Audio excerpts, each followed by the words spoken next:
World best viewers अस्सलाम वालेकुम। अल्लाह ताला आपके घरों में ढेरों ढेर बरकतें रहमतें नाजिल फरमाए और आपकी जायज़ ख्वाहिशात को जल्द अज जल्द पूरा करें। मैं मिसेस इफ्तिखार आज आपके लिए लेकर आई हूँ दम कीमा रेसिपी। बकरा ईद पे इसको ज़रूर बनाइएगा और ख़ूब सारा इंजॉय कीजिएगा। ये बहुत इजी रेसिपी है। इसे तवा फ्राइड कीमा भी कहा जा सकता है। आप इसको बहुत आसानी से बना सकते हैं और टिप्स मैं आपके साथ शेयर करूंगी जो कि आपके काम को मज़ीद आसान कर देगा। तो चलिए रेसिपी को स्टार्ट करते हैं।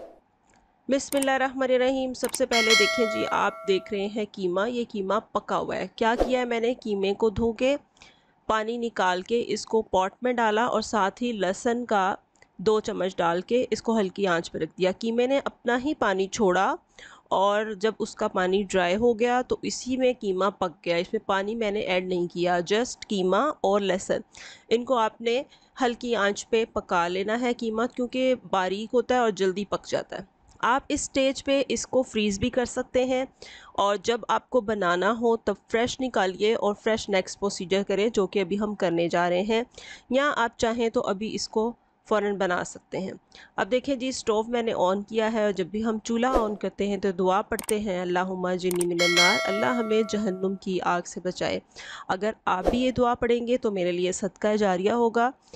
यहाँ पे देखिए जी, यहाँ मैंने ले लिया है एक तवा और तवे के ऊपर मैंने शामिल किया, तवे के ऊपर मैंने डाल दिया है प्याज एक बड़े साइज़ का चॉप करके और हाफ़ कप के बराबर मैंने इसमें डाल दिया है कुकिंग ऑयल।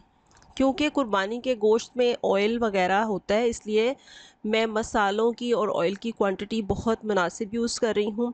अगर आप चाहें तो इसकी क्वांटिटी को बढ़ा सकते हैं ऑयल की, और ऑयल की जगह पे आप मक्खन भी ऐड कर सकते हैं, देसी घी भी ऐड कर सकते हैं। यहाँ पे 2 मीडियम साइज़ के टमाटर चॉप करके शामिल किए हैं और लहसुन अदरक का पेस्ट जो है वो मैंने शामिल किया है इसमें 1 टेबलस्पून। अब इसको अच्छी तरह से भूनना है हमने, ताकि जो टमाटर हैं वो घुल जाएं और प्याज भी काफ़ी हद तक सॉफ्ट हो जाएं और आपस में ये जो मसाला है वो अच्छा सा बन के रेडी हो जाए। ठीक है, तो साथ ही साथ दरूद शरीफ पढ़ते रहिए ताकि काम आसान हो जाए। अब मैं मसाले शामिल करूँगी। सूखा धनिया 1 टेबलस्पून, हल्दी, काली मिर्चें, ज़ीरा और नमक हस्बे ज़रूरत शामिल कर लीजिए।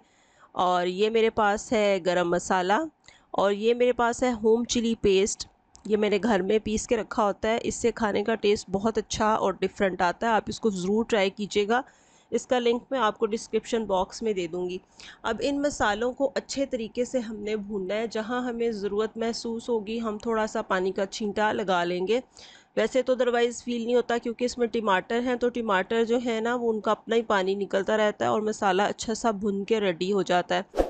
बस काम के दौरान आप दुरूद शरीफ पढ़ते रहा करें। जब आपके पास कुछ नहीं होता, चम्मच चलाते जाएं, दुरूद शरीफ पढ़ते रहें। इससे खाने में बरकत होती है, खाने वालों में प्यार होता है और काम के दौरान आपको जो थकावट होगी उसका एहसास बिल्कुल भी नहीं होगा और आपकी इबादत और आपके अमाल में इजाफ़ा होता रहेगा।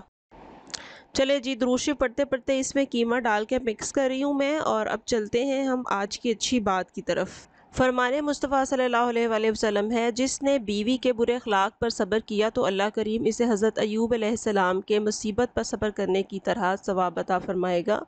और अगर औरत अपने शोहर के बुरे अखलाक पर सब्र करे तो अल्लाह करीम इसे फ़िरऔन की बीवी आसिया रज़ी अल्लाह ताला अन्हा के सवाब की तरह अजर अता फरमाएगा। सुभान अल्लाह। अल्लाह ताला हमें सब्र करने की तौफ़ीक अता फ़रमाए। यहाँ पे आप देख सकते हैं व्यूअर्स, मैंने कीमे के अंदर दही शामिल कर दिया है। हाफ़ कप दही शामिल किया है मैंने। अब इसको दही के पानी में हमने पकाना है। यहाँ पर आप अच्छी तरह से इसे मिक्स करें और इसको किसी लिड के साथ कवर करके दम दे दीजिए। दम देंगे जब आप, तो उसके बाद ये देखें कीमा इस कंडीशन पे पहुंच जाएगा, बिल्कुल रेडी हो गया है। अब इस पे लास्ट पे कुछ जूलियन कट बारीक कटा हुआ अदरक इस पे मैंने शामिल कर दिया है और साथ ही इसको अच्छे से मिक्स करें और इसके बाद लास्ट पे आप जो धनिया, लेमन या कुछ डालना चाहते हैं, और मैंने इसमें हाफ़ लेमन जो है वो लास्ट पे स्क्वीज़ कर दिया है। इससे भी बहुत अच्छा टेस्ट आता है। लेमन जूस अगर आपने फ्रिज पे बना के रखा हुआ है तो आप वो भी यूज़ कर सकते हैं। बारीक कटा हुआ हरा धनिया इसके ऊपर डालेंगे जो कि इसकी खूबसूरती में मज़ीद इजाफ़ा कर देगा। और हरी मिर्चें आप अपने टेस्ट के मुताबिक कम या ज़्यादा करके इसमें शामिल कर सकते हैं। और सर्व करते वक्त गार्निश कीजिएगा ताकि ये बहुत ही खूबसूरत सा लगे। आप चाहें तो एज़ इट इज़ तवे के ऊपर इसे सर्व कर दें, ये देखने में भी खूबसूरत लगेगा। और ये दम कीमा हमारा बनके रेडी है, तवा फ्राइड कीमा बनके रेडी है। आप इसे कुछ भी कह सकते हैं। आप इसे नान के साथ, रोटी के साथ या पराठे के साथ नाश्ते में भी सर्व कर सकते हैं। बहुत ही मज़ेदार और हेल्दी सी रेसिपी बनके रेडी हो गई है। इसमें हमने स्पाइसेस बहुत ही बैलेंस डाले हैं। आपको यकीनन ये रेसिपी अच्छी लगेगी। जी तो व्यूवर्स, ये थी मेरी आज की रेसिपी। उम्मीद करती हूँ आपको पसंद आई। ज़िंदगी रही तो फिर मिलेंगे एक नई रेसिपी के साथ। तब तक के लिए अपना बहुत ख्याल रखिएगा, दुआओं में याद रखिएगा। Thank you so much for watching my channel. Have a good day. अल्लाह हाफिज़।